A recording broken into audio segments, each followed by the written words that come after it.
Well, good morning and welcome to our next in the series of podcasts for the Devon and Cornwall Record Society. And we have with us Peter Christie, who many of our members and others outside of the society will know for his work on Bideford, where he's undoubtedly the leading authority, but much wider in North Devon as a whole.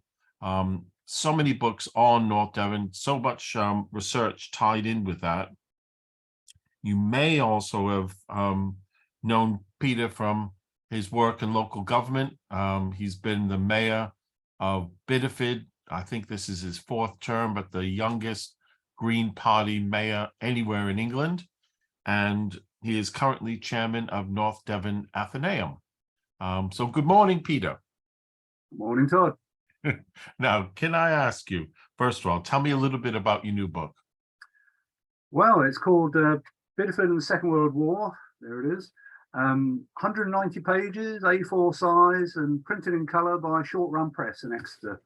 That's the kind of basics of it. It's a lockdown book. It was something that I've been meaning to do for years and never quite got round to it. But during lockdown, as with many others, I suspect, you finally cleared some of the backlog. It was an interesting book to do because how do you arrange something like that? And I've split it into 10 sections. And if you like, I'll just go through them very quickly.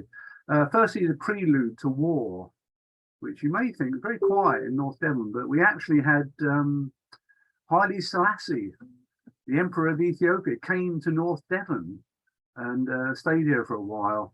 And that brought it home to people, I think, what was going on in the wider world.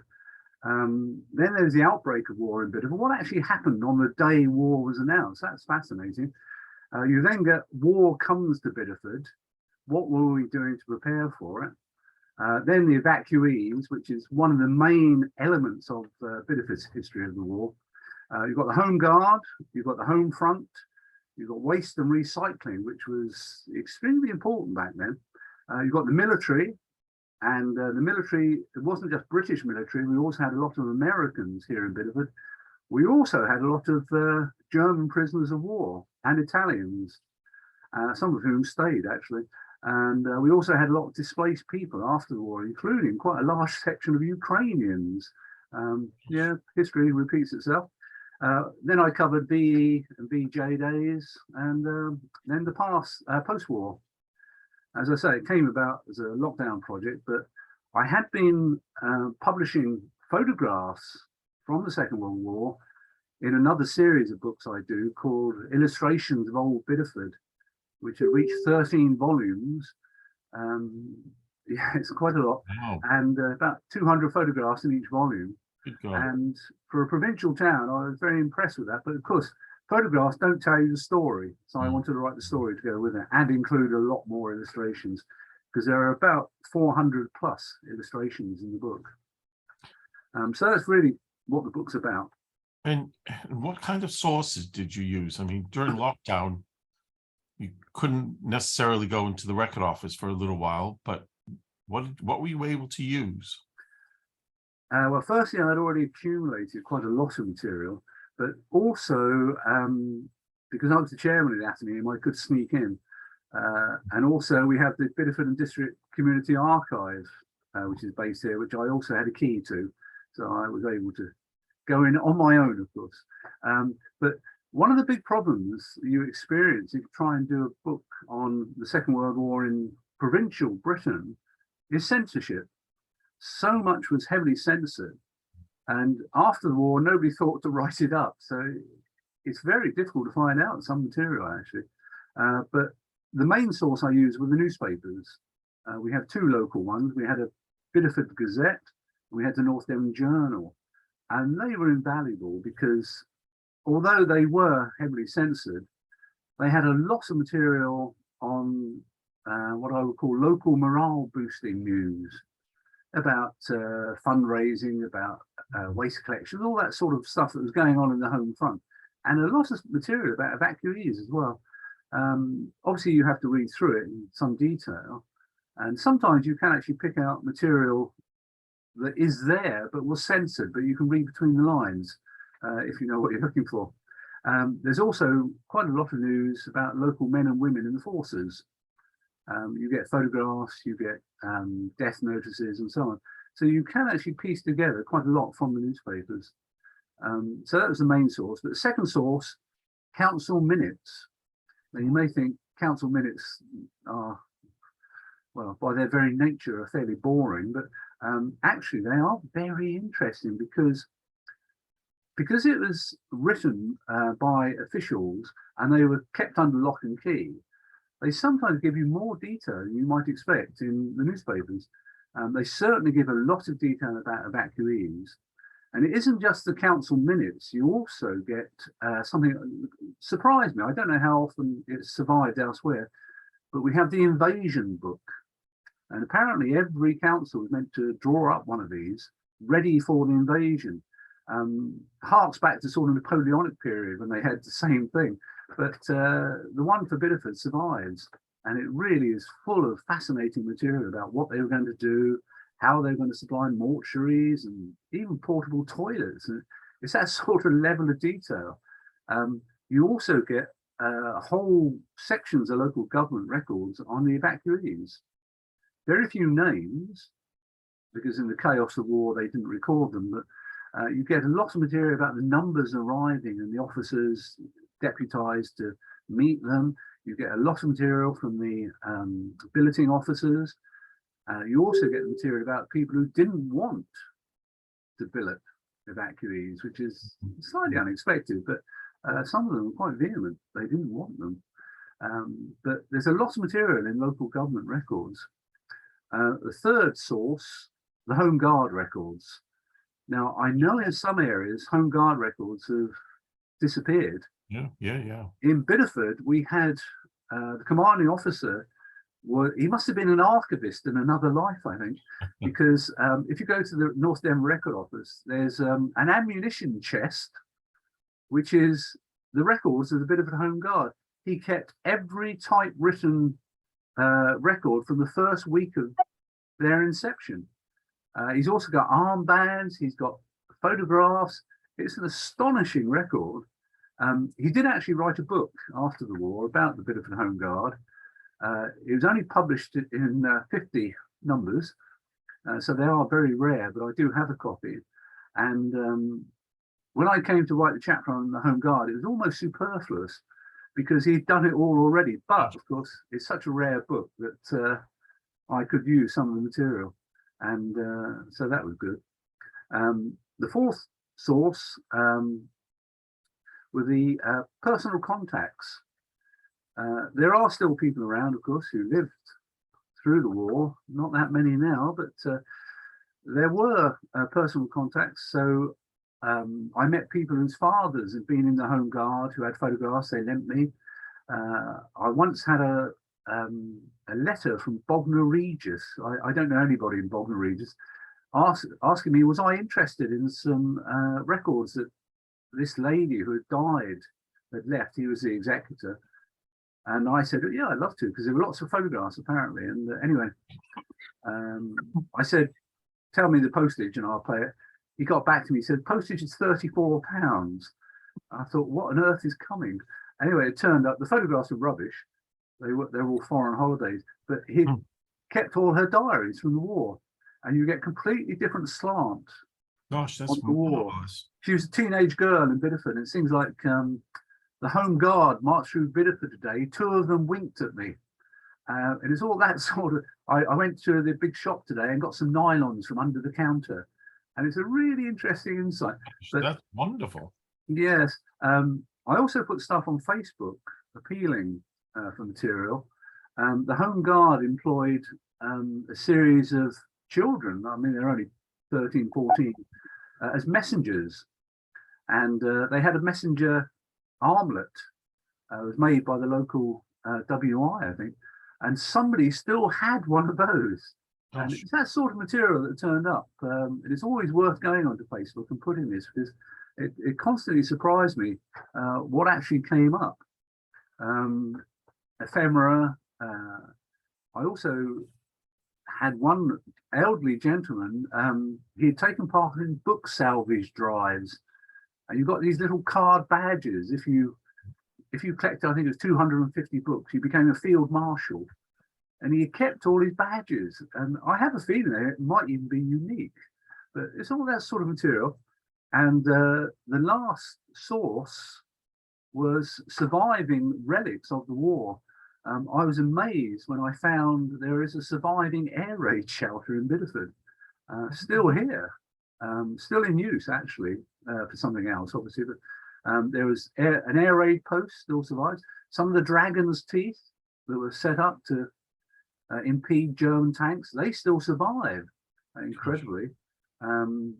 And even, well, small places, air raid posts, the garages still survive, and you can weave it all together into the story. So they're the sources, very varied, but fascinating to discover.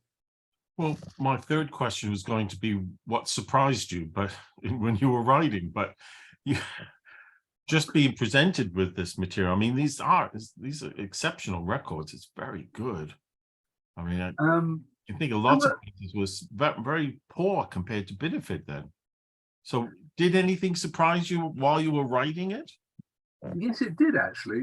Firstly, how ready the population were. It wasn't, you know, as a suddenly happened. I mean, they had set up air raid precaution teams in 1938. And RMP, Sir Richard Ackland, who he started life as a Liberal and then founded his own party during the war, the Commonwealth Party. He was warning about war coming back in 1935. Very voluble in Parliament, actually. Lots of material in Hansard recording his warnings that he was issuing. So that was one surprise. The second one was, I suppose, just how many evacuees turned up. You had the official evacuees, the children, and there were thousands of those, but you also had the unofficial evacuees, which I really wasn't aware of. People who had evacuated themselves from the big cities and came down to North Devon, which they saw as a place unlikely to be bombed, and they took all the guest house beds and bed and breakfasts, and more refugees, I suppose, than evacuees. Almost, yes. And there were a lot of them as well, and they brought their own businesses with them as well. So the economy of North Devon actually got a little fillip during the war, because we also had factories brought down here from London making top secret stuff. We had those. So that was the second surprise. The third, well, it wasn't really a surprise because I didn't know about it, was the rationing. Just how widespread that was, and also the black market that very soon sprung up, because that is reported in the court reports. But of course, rationing went on for some time after the war. I mean, I still have my ration book. I was born in 1950, and I think sweets rationing didn't end until 1953. And there's that impact as well, which you see in constant complaints in the paper and letters. That was quite interesting to see how widespread that was. The fourth surprise, the efficiency of the Home Guard, which really was quite a surprise. But I think what you've got, you know, Dad's Army on the TV and that, but I think what's really brought it home to me was how many of those men had actually served in the First World War. They weren't the sort of fumbling idiots. They'd handled weapons. Many of them were fought. Many of them had medals. You see photographs of them on parade with, you know, chestfuls of medals, and that was interesting. And also I think the fact that the defences around Bideford were built by Jewish refugees from Nazi Germany. It's a wonderful story that at the outbreak of the war, all enemy aliens were interned and taken to the Isle of Man. Many of them were Jews who had fled Hitler. You know, slightly ironic, but as the war progressed, the army realised they wanted German speakers who could interrogate captured prisoners, and they didn't have many, and they suddenly realised they had all these German speakers on the Isle of Man. They went up and asked, you know, who would like to join the army, and many of them immediately stepped forward. They were taken under armed guard down to Douglas and put on a ship to Liverpool, marched under armed guard with fixed bayonets to the station, put on trains. They were brought down to Ilfracombe. They were then marched up to the town hall under armed guard. A general turned up, they raised their hands, they swore allegiance to the crown, and then were given rifles after being marched under armed guard. They were then brought to Westward Ho. And while they were waiting there to be allocated to the units, they actually built the Home Guard defences around Bideford. Amazing story like that. Oh. And I suppose lastly, how rapid post-war recovery was. The men were, you think of demobilisation, but the men were back here quite rapidly, actually. And you can read in the papers, because they're free of censorship now, lots of complaints about poor housing and so on. And the council very rapidly working to improve the lot of the common people. That was quite a surprise. Gosh, well, it's just wonderful material. I look forward to reading the book. I'll get my copy. We're seeing you on the 11th of November, I think, at the museum. At the launch of your book, yes. Yeah. So I'll pick up. I hope it's on sale in the museum. Is it on sale there? What, my book? Yeah. Well, you can order it direct from me, or it's on sale in the Bideford Museum. Yeah. Right. So for anyone watching, what's the best way to get a copy of your book? Just email me, really, and work it out from there. I think it is on sale on eBay as well, actually. But if you want to email me, my email address, can I give it? Yeah, give it now. We'll put it on the website as well. All right. It's all one word. It's all lowercase. It's my name, Peter Stewart, Stuart, Christie @gmail.com. So it's all one word, Peter Stewart Christie @gmail.com. You can also, if you can't use that, you can also use my council address on Torridge District Council or Bideford Town Council. And how much is the book? £15, right. Post-free. Ideal for Christmas. Well, thank you very much, Peter, for giving up your time. And this is a wonderful project. The lockdown was terrible in many respects, but there were some good things which came out of it as well. And this is a great service to Bideford. Well, I like to think so. Yeah. Well, thank you again. And to anyone watching, we'll be doing these every week now through to Christmas. Right. Thank you. Thank you, Todd.